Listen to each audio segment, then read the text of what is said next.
बिस्मिल्लाहिर्रहमानिर्रहीम। अस्सलाम वालेकुम स्टूडेंट्स। आज जो हम टॉपिक पढ़ने वाले हैं वो है कार्डियोवैस्कुलर डिसऑर्डर।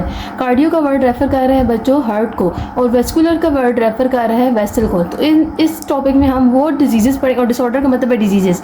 सो इस टॉपिक में हम वो डिजीज़ पढ़ेंगे जो कि या तो हार्ट की होंगी या फिर वेसल्स की होंगी। ठीक है, तो हम लोग देखेंगे हमारी बॉडी के अंदर कौन कौन सी ऐसी डिजीज़ हैं जो कि हार्ट से रिलेटेड हैं, और कौन कौन सी ऐसी डिजीज़ हैं जो कि वेसल से रिलेटेड है। सो सबसे पहले जो उन्होंने आपको डिजीज़ बताई हुई है थ्रोम्बोसिस एंड एम्बोलिज्म। ठीक है, अब ये थ्रोम्बोसिस और एम्बोलिज्म किसे कहते हैं, इसमें आपको डिफरेंस पता होना चाहिए। बेसिकली आपके पास क्या होती है बच्चों, एक लेट्स सपोज ब्लड वेसल है। ठीक है, और मैंने कहा है आप ब्लड वेसल को ऐसे कंसीडर करें जैसे कि क्या है, वो एक पाइप है, या तो ब्लड वेसल के अंदर या फिर आपके हार्ट के अंदर अगर कोई ये right atrium, left atrium, right ventricle, left ventricle, अगर तो इस वेसल के अंदर या फिर इस हार्ट के अंदर कहीं पे भी क्लोटेड मैस ऑफ ब्लड फॉर्म हो जाए। क्लोट कहते हैं जमने को। ठीक है, तो खून वैसे कैसे कर रहा होता है, खून रनिंग में होता है हमारी वेसल के अंदर, हमारे हार्ट के अंदर हर वक्त जो है ब्लड क्या है, लिक्विड फॉर्म है ना, वो हर वक्त फ्लूइड फॉर्म है, तो वो हर वक्त क्या करता रहता है, वेसल के अंदर से रन करता रहता है।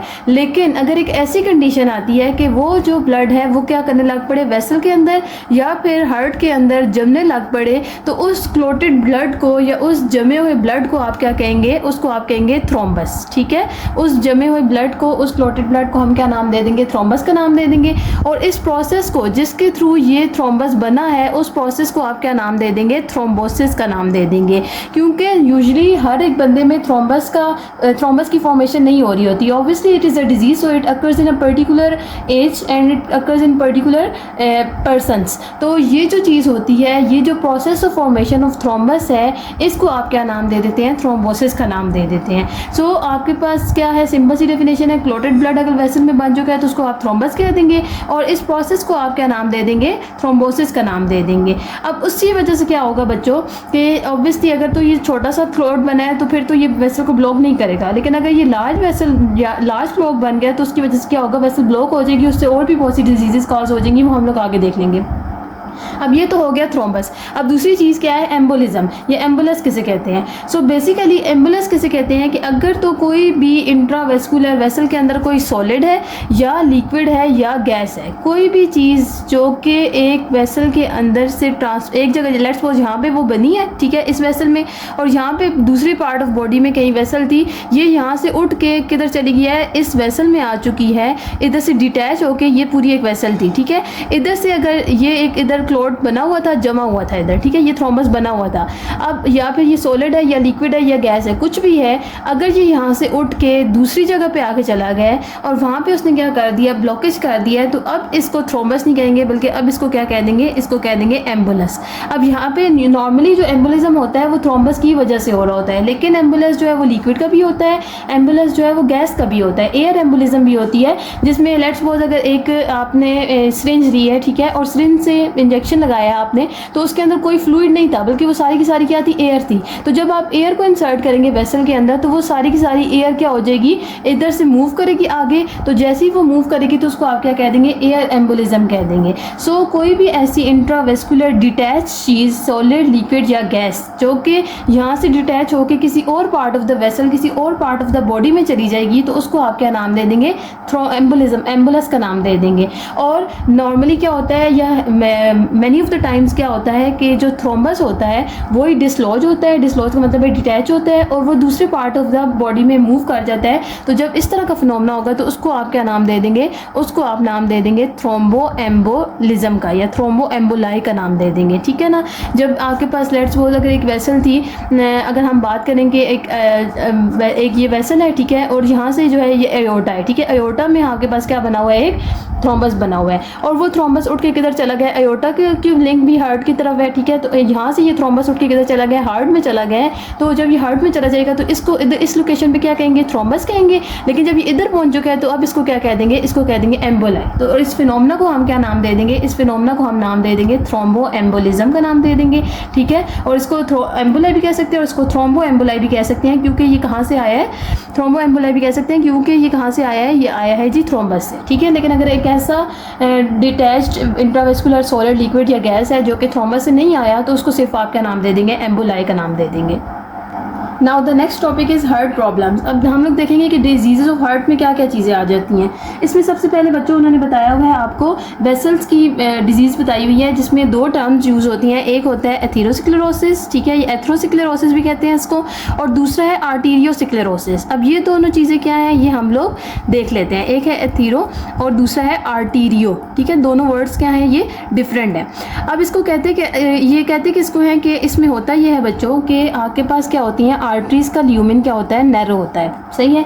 अब उसमें जब एक बंदा बहुत ज़्यादा फैट की कंजम्पशन कर रहा है, या एक ऐसा बंदा है जिसके अंदर हाइपरटेंशन चल रही है, हाइपरटेंशन कहते हैं इंक्रीज ब्लड प्रेशर को, ठीक है, या एक ऐसा बंदा है जो कि ओबीज है यानी मोटा है, तो उस केस में क्या होगा कि उसके अंदर फैट की कंपोजिशन, फैट की डिपोजिशन ज़्यादा होगी, ठीक है, हर जगह पे उसकी चर्बी और फैट्स जो है वो डिपॉजिट होने लग पड़ेंगे बॉडी के अंदर। तो जब वो बॉडी के अंदर डिपॉजिट होते हैं तो उसकी वजह से क्या होता है कि वेसल के अंदर भी कोलेस्ट्रॉल जमना शुरू हो जाता है, ठीक है। जैसे ये एक वॉल है ना, हम लोगों ने देखा था कि जो आर्टरी होती है पिछली वीडियोस में मैंने आपको बताया था वो किस तरह की होती है, वो पल्सेटाइल इन नेचर होती है। पल्सेटाइल इन नेचर का मतलब क्या है कि वो कंटिन्यूसली कॉन्ट्रैक्ट और रिलैक्स कर रही होती है। और वो कॉन्ट्रैक्ट और रिलैक्स क्यों कर रही होती है, क्योंकि उसकी वॉल्स में क्या पड़े होते हैं, इलास्टिक फाइबर्स पड़े होते हैं, मसल्स पड़े होते हैं। तो उसकी वजह से ये आर्टरी जो है वो अगर एक हेल्दी आर्टरी है तो वो आराम से कॉन्ट्रैक्शन और रिलैक्सेशन का फिनोमेना कर रही होगी। लेकिन अगर एक डिजीज़ आर्टरी आ चुकी है और डिजीज़ क्या आई है कि उसके अंदर क्या डिपॉजिट होने लग पड़ा है, कोलेस्ट्रॉल डिपॉजिट होने लग पड़ा है। तो जब कोलेस्ट्रॉल डिपॉजिट होने लग पड़ेगा, कोलेस्ट्रॉल प्लैक डिपॉजिट होने लग पड़ेंगे, तो उसकी वजह से क्या होने लग पड़ेगा कि जो ल्यूमेन होगा वो नैरो होने लग पड़ेगा। यहाँ पे जब कोलेस्ट्रॉल की डिपोजिशन स्टार्ट हो जाएगी तो पहले अगर एक ब्लड फ्लो आराम हेल्दी आर्टरी से आराम से गुजर रहा था, तो अब डिजीज़ आर्टरी में वही जो ल्यूमेन है वो क्या होने लग पड़ेगा, कम होने लग पड़ेगा। तो इधर से ब्लड फ्लो भी क्या हो जाएगा, कम हो जाएगा। और इसके अलावा दूसरी चीज़ क्या होगी, एक तो अगर कोलेस्ट्रॉल डिपोजिशन है तो blood flow through the artery क्या हो जाएगी, कम हो जाएगा, ठीक है। और दूसरा क्या चीज़ होगा कि जो पल्सेटाइल नेचर है आर्टरी की, जो कॉन्ट्रैक्शन और रिलैक्सेशन हो रही है वो भी इतनी आसानी से नहीं हो सकेगी।